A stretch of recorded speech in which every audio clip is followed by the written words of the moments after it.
Jessica মেয়েটি সেই ছোটবেলা থেকেই এই ডলফিন মাছটাকে এত বেশি ভালোবাসতো এবং এত বেশি যত্ন নিত, এবং এই ডলফিন মাছটাও তাকে এত বেশি ভালোবাসতো যে সারা বিশ্বের মানুষ অবাক হয়ে গিয়েছে তাদের ভালোবাসা দেখে।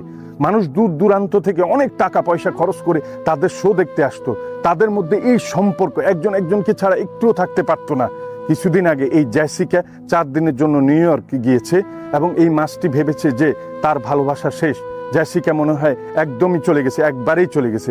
এরপরে 4 দিন পরে যখন ফিরে এসেছে, এই মাছটি একটা শোর মধ্যেই এই ভালোবাসার মানুষটাকে খেয়ে ফেলেছে, ধ্বংস করে দিয়েছে।